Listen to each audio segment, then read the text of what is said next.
एक साधक की यात्रा कैसी होती है?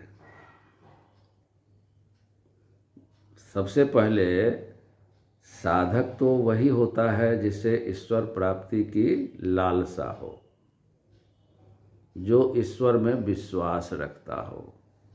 आम तौर पर बहुत सारे लोग ऐसे भी होते हैं जो स्वयं को नास्तिक मानते हैं, लेकिन ऐसा होता नहीं है। वो भी ईश्वर को मानते हैं, लेकिन अपने बेवकूफ़ी बस या दिखावे बस या अहंकार बस वो कहता है कि हमें कोई विश्वास भगवान पर नहीं है, गॉड पर नहीं है, अल्लाह पर नहीं है। हम जो हैं अपना कर्म करते हैं यार, और अपना चलते हैं, हमने उसको देखा ही नहीं है। वो इतना विचार नहीं कर पाता है। विचार नहीं करने के कारण कई हैं, बहुत सारे पर्याप्त कारण हैं, और आप उन कारणों को अगर देखना चाहें तो संक्षेप में देख लीजिए कि मेन कारण ये होता है कि उसका अपना जो ईगो है, वो चाहे बुद्धि का ईगो हो, धन का ईगो हो, बल का ईगो हो। एक संस्कृत में बचपन में हम लोग पढ़ते थे, तीसरी चौथी क्लास में, हितोपदेश, तो उसमें आता था कि यौवनम धन संपत्ति ही प्रभुत्वम अविवेकिता एकैकमपि अनर्थाय किम यत्र चतुष्टयम्।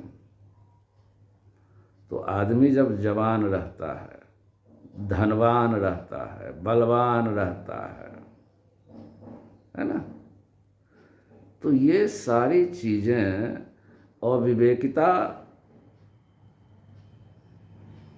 इसके साथ जुड़ जाए, विवेकहीनता, विवेक का ना होना, तो इनमें से एक एक चीज़ अनर्थ का कारक है।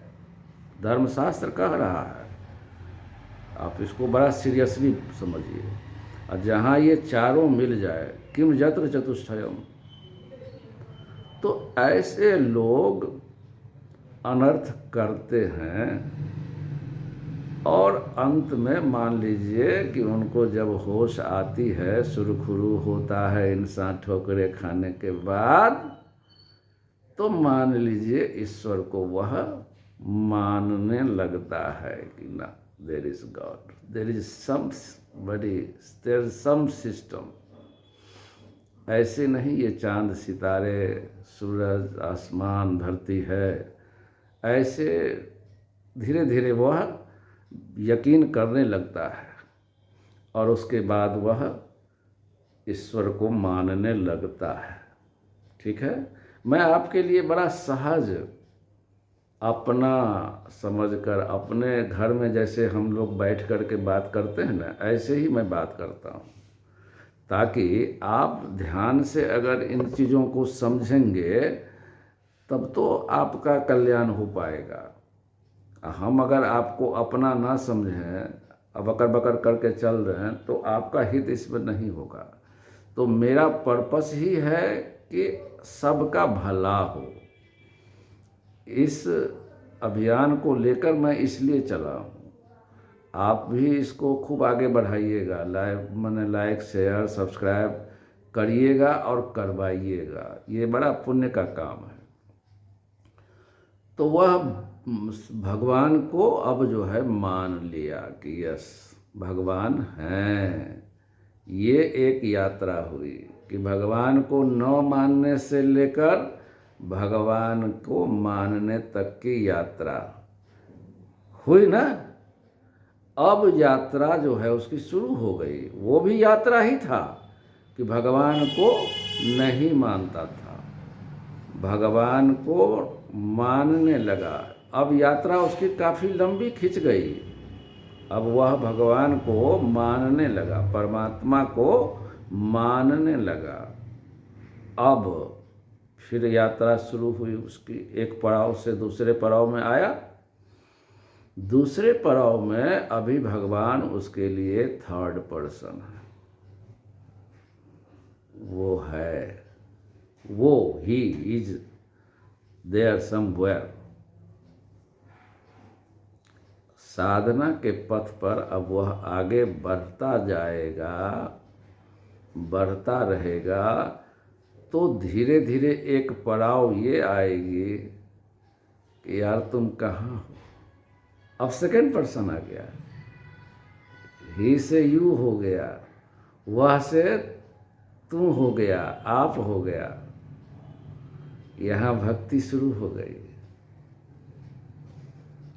कहाँ हो? तुम हो, तुम हो, तुम ही हो, तुम हो। तो जब हम भगवान को मानते नहीं थे, फिर भगवान को मानने लगे, अब भगवान को मानने लगे तो वह से भगवान तू पर आ गया। और यह तू की जब प्रगाढ़ता बढ़ी, तू में क्या हुआ? भक्ति हुई, तपस्या हुआ, साधना जोड़ पकड़ा, रुदन हुई अंदर से। सारे अहंकार, ईगो, मिथ्याभिमान टूट कर चूर चूर जब हो गया तो क्या पता चला? फर्स्ट पर्सन हो गया, मैं हो गया। आनंद आया कि नहीं आया? एक गजल मेहदी हसन का ना एक है, पहले आप फिर तू, ऐसे करके है ना, रफ्ता रफ्ता वो मेरे हस्ती के सामा हो गए। तो ऐसे ही कितनी सरल सहज भाव में हम लोग एक यात्रा ईश्वर प्राप्ति की किए हैं। ना से लेकर मैं तक की यात्रा हो गई। और जब मैं हो गया, मतलब अब क्या बचा? हम आत्मा गुडाकेश सर्वभूताशय स्थिता। अब तो कुछ बचा ही नहीं। अब उसके अंदर कोई क्या चाहिए उसको? क्या करेगा वो? जब तक जिंदा रहेगा मनुष्य के शरीर में, तो वो आपको उठाते रहेगा, जगाते रहेगा, कहते रहेगा, आपके लिए रोते रहेगा। लाइक करो, सब्सक्राइब करो, इसको अभियान बनाओ, सबको जीवन मुक्त बनाओ। इस अभियान में अगर लग जाओगे तो तुम भी तो जीवन मुक्ति पा जाओगे। जो सबसे बड़ा दुख है, सबसे बड़ा दुख क्लेश मिट जाएगा तुम्हारा। जन्म मरण का चक्कर ही तो है लाला सबसे बड़ा दुख। संसार में तुम बढ़िया से जी सकते हो। जब तक जीना है, आयु है, शरीर है, प्रकृति ने जब तक तुम्हें दिया है, जब तुम अपने वास्तविक स्वभाव में जियोगे, तभी वास्तव में संसार में भी जी पाओगे। अन्यथा संसार जो है, इसका पर्यायवाची शब्द है दुखालय। संसार में अगर रहकर तुम कदाचित यह सोचते हो कि मैं सुखी हो जाऊंगा, तो यह तुम्हारी बहुत बड़ी बेवकूफ़ी है। संसार दुखालय है। दुख के घर में आपको दुख ही मिलेगा ना। लेकिन जब आप अपने वास्तविक मैं में टिक जाओगे, तो दुख का बाप क्या, मौत का बाप क्या, आपके समीप कोई नहीं छू सकता है।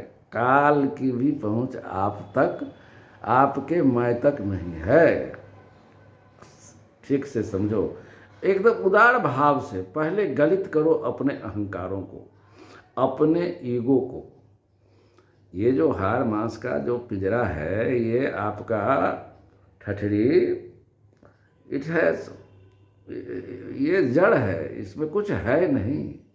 ये आपका मान लो कार चलाते हो ना, तो ये कार की तरह है। और अब तो वक्त के साथ ये ठठरी पड़ गया, सारे पार्ट इसके ढीले ढीले हो गए हैं। कहीं किसी को घुटना में दर्द हो रहा होगा, कहीं बाह में दर्द हो रहा होगा, कहीं गला में फंस रहा होगा कुछ। ये आप नहीं न हो। और जिन संबंधों को आप अपना अपना कह रहे हो, यही ना सबसे बड़ी अज्ञानता है। लेकिन यह ज्ञान आपके अंदर प्रवेश कैसे करेगा? जब तक आप अपने आप को ब्रांडेड का मतलब आवरण, ढक्कन, एक ढक्कन पर दूसरा ढक्कन चढ़ा दिया, दूसरा ढक्कन पर तीसरा ढक्कन, ढक्कन पर ढक्कन, ढक्कन पर ढक्कन, ढक्कन पर ढक्कन। हाउ मेनी ढक्कन्स you have put on yourself? You have to remove it, and for that effort has to be from your side only. Nobody is going to help you out. मैं ये बोल रहा हूँ आपसे। बहुत जन्म भी लग जाते हैं, लेकिन अगर आप ईश्वर की तरफ बढ़ रहे हो तो आपकी साधना मरने के बाद कैरी फॉरवर्ड होती है। Because you are making a journey of truth, सत्य। और सत्य के साथ जुड़ी हुई जो भी चीज़ें हैं सब सत्य है, तो उसका कभी नाश नहीं होता है। अभी का पढ़ा लिखा जो हम लोग पेटपलुआ ज्ञान प्राप्त किए हैं, इमेजिनरी नॉलेज है, ये सब ख़त्म हो जाता है, ये कैरी फॉरवर्ड नहीं होता है। अगले जन्म में आपको ये सर्टिफिकेट, ये पद, ये सब आपको फिर से हासिल करना पड़ेगा, ठीक है। लेकिन आप अगर भक्ति के राह में आगे बढ़ गए तो ये जो आपकी कमाई है वो डिपॉजिट रहेगा आपके लिए, आपके नए जन्म के साथ वो ऐड ऑन हो जाएगा, वो कैरी फॉरवर्ड हो जाएगा, ठीक है। और फिर आप वहाँ से आगे बढ़ोगे, इसलिए बढ़ोगे कि ईश्वर का जो सिस्टम है, जैसे हम YouTube में मान लीजिए काम कर रहे हैं, उदाहरण दे रहा हूँ आपको, तो अगर हमारा वीडियो जाएगा YouTube में तब तो YouTube उसको दिखाएगा लोगों को, उसको बोलते हैं ना SEO, सर्च इंजन ऑप्टिमाइजेशन कुछ बोलते हैं। तो जो एफर्ट करोगे और सिस्टम में डालोगे तो सिस्टम उसको पुश करता है। तो ये भी तो नेचुरल प्राकृतिक सिस्टम है ना, भगवान के अतिरिक्त अलावा कोई सिस्टम है नहीं ना। जितने सिस्टम, सब system system system system system system system कितना भी करते जाओ, सब में तो ईश्वरीय सत्ता ही है। ऐसे ही जब आप ईश्वरीय सत्ता की तरफ आपका ध्यान है, आपका ध्यान भगवत प्राप्ति का है, तो भगवान तो सत्य हैं। तो आपका जितनी तपस्या है वो आपके साथ नए जन्म में जुड़ जाएगा। अब वो आपको और मोमेंटम देगा आगे बढ़ने का। आप मान लीजिए मुगल सराय तक पहुंच गए तो आपको कानपुर तक का धक्का दे देगा वो, या जो भी रूट होगा।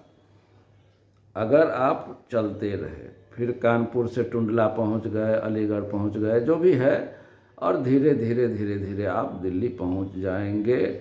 ऐसा नहीं है कि बीच में आपको धक्का नहीं लगेगा। हो सकता है कि कोई कभी टीटी आके एक हाथ मार जाए, कभी कोई दूसरा आदमी आपको आपके सीट से उठा दे, कहीं लात लगे, घूसा लगे, कहीं ठोकरे खाएंगे आप, रास्ते में चाय भी मिल जाएगी, समोसे भी खाते जाओगे, घर का खाना भी खाते जाओगे, लेकिन सुख और दुख का थपेड़ा आपको लगता रहेगा ताकि आप गाड़ी न छूट पाए। पानी लेने के लिए उतरे प्लेटफार्म पर, लाइन में लगे हैं ठंडा पानी के लिए, गाड़ी सीटी मार रही है, तब तक कान पर एक आदमी लगा दिया बाजा।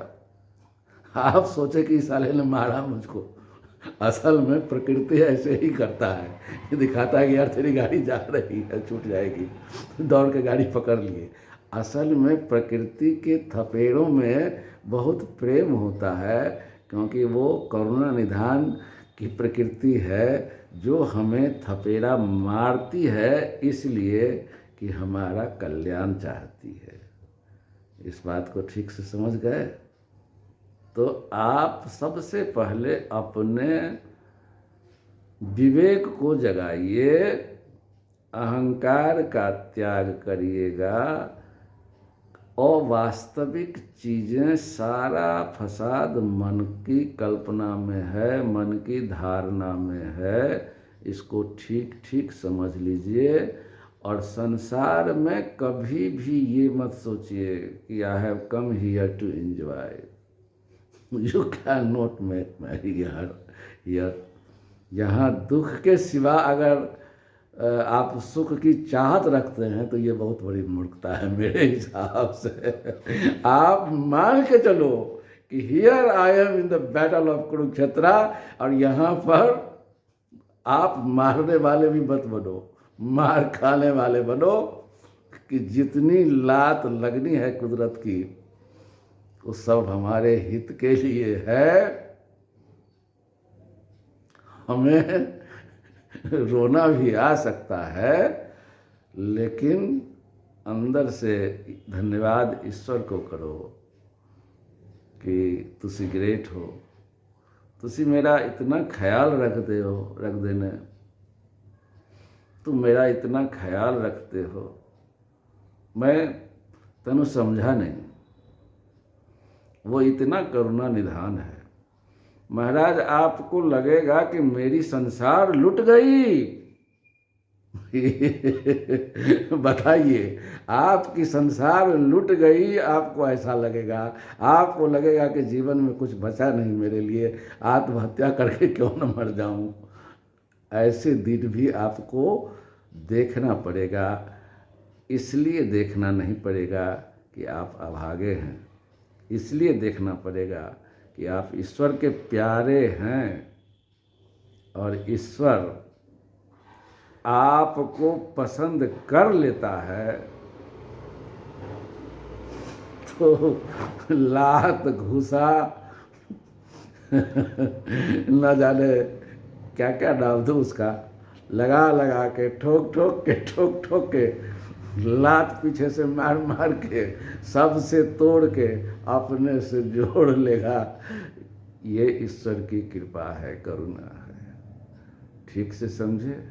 वो बहुत करुणा के निधान है, करुणा धाम है, करुणा के सागर हैं।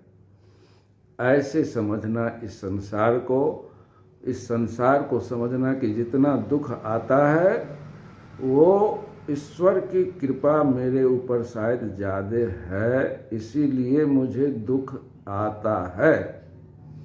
God is trying to correct me, to get me towards him, भगवान की तरफ। आप अभी स्केलर में घूम रहे हैं, इधर उधर दिशाहीन, वो आपको वेक्टर में लाने के लिए किक करता है, मोमेंटम ऐसा करता है कि आप वेक्टर में बढ़ें। इसलिए जोर की लात धीरे से लगाता है, वो झटका देता रहता है। परंतु जब भी झटका दे तो आप खुश हो जाना। खुश हो जाओगे ना तो और झटका लगेगा, जल्दी पहुंच जाओगे। राम राम।